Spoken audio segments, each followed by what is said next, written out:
আল্লাহর কি অপরূপ সৃষ্টি। আকাশটা কত সুন্দর লাগছে, আর জমিনে রয়েছে কত সুন্দর সবুজের সমারোহ। চারপাশটা শুধু সবুজ আর সবুজ। হ্যালো গাইস, আসসালামু আলাইকুম। আমরা আজকে চলে আসলাম পদ্ম বিলের বাকি ভিডিওগুলো নিয়ে। মাঝি নৌকা নিয়ে একবারে বিলের মধ্যে চলে গেল, যেখানে অসংখ্য পদ্ম ফুল ফুটে রয়েছে। আর চারিদিকটা দেখে সবাই অনেক খুশি যে আসলেই সুন্দর। আর এই মহারানী, সে তো টিকটক করতে করতে তার মাথাটাই ঘুরে যাবে মনে হচ্ছে। আর দেখুন, বলতে না বলতেই কত সুন্দর একটা হাসি দিল। তার হাসি দেখে মনে হচ্ছে সে আজকে খুব খুশি। আর ওনারা দেখুন পদ্মবিলে ঢুকেই পদ্ম ফুল তোলা শুরু করে দিয়েছে। মাঝি ভাই একটা জায়গায় দাঁড়িয়েছিল, কিন্তু ওনারা বলল যে ভাই আরেকটু ভিতরে চলেন। মাঝি এসে এখানটায় দাঁড়িয়েছিল, কিন্তু আমরা বললাম ভাই আরেকটু ভিতরে যান। তাই সে আমাদের কথা শুনে একেবারে মাঝখানটাতে নিয়ে গেল। আর আমি দাঁড়িয়ে পুরো জায়গাটার সুন্দর করে একটা ভিডিও নিচ্ছিলাম।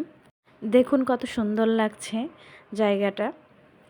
পদ্ম ফুলের থেকে পাতাটা বেশি দেখা যাচ্ছে, কিন্তু অনেক পদ্ম ফুল ছিল এখানে। পাতাটা একটু বড় বিধায় পাতাটাই বেশি দেখা যাচ্ছে, কিন্তু পাতার ভিতর ভিতরে অনেক ফুল ছিল, যেটা আসলে আমার ক্যামেরায় ভালো মতো ধরা যায়নি। আর এই তো আমাদের মহারানী অথই দেখুন নিজেই পদ্মরানী সেজে বসে আছে পদ্ম ফুল তুলে। এই পাশ থেকে ইতি আবার তার ছবি তুলে দিচ্ছিল, দেখো কেমন হয়েছে। এই জায়গাটা আসলেই খুব সুন্দর লাগছে, আমাদের এই ছোট্ট রানীদেরকেও খুব সুন্দর লাগছে। আর এই মহারানী তো খেয়ালই করেনি যে আমি ওনাকে ভিডিও করতেছিলাম। আর প্রচণ্ড রোদ উঠেছে, যার কারণে অনেক গরম লাগতেছিল। উষা আমাকে বলতেছিল ফুপু কয়টা ছবি তুলে দাও। আমি অনেকগুলো ছবি তুললাম এবং ভিডিও করে নিলাম। আর এই দেখুন আমাদের সুন্দরীরা রৌদ্রে পুড়ে কেমন লাল হয়ে গেছে। তারপরও তারা ছবি তুলবে, ভিডিও করবে। আর এই তো দেখুন আমাদের লাল পরীকে কত সুন্দর লাগছে।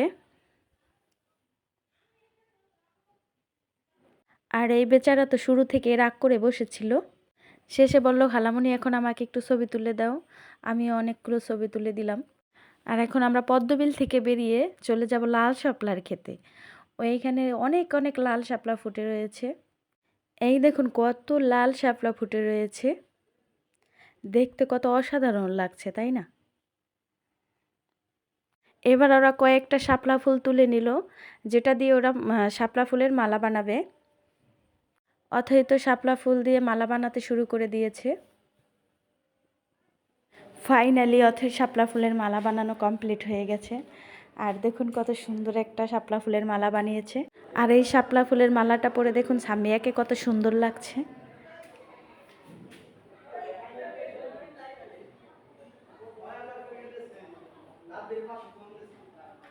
আর এই শাপলা ফুলের মালাটা পরে এক এক করে সবাই ওরা ছবি তুললো, ভিডিও করলো।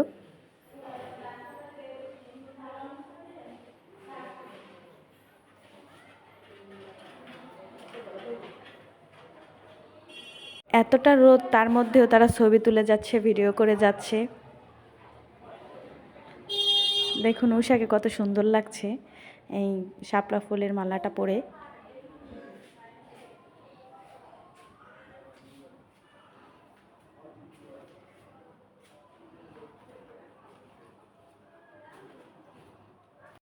এবার আমাদের শাপলা বিলে ঘোরা শেষ, এবার আমরা বাড়ির উদ্দেশ্যে রওনা হলাম। আর আমাদের এই সুন্দরী রৌদ্রে পুরো লাল হয়ে গেছে, দেখুন এক একজনের কী অবস্থা। আমরা এখন বাড়িতে চলে আসলাম। আজকে আমাদের ভিডিওটা কেমন লাগলো তা কমেন্ট করে জানিয়ে দেবেন। আরও সুন্দর সুন্দর ভিডিও পেতে আমাদের সাথে থাকুন। সবাইকে ধন্যবাদ। আল্লাহ হাফেজ।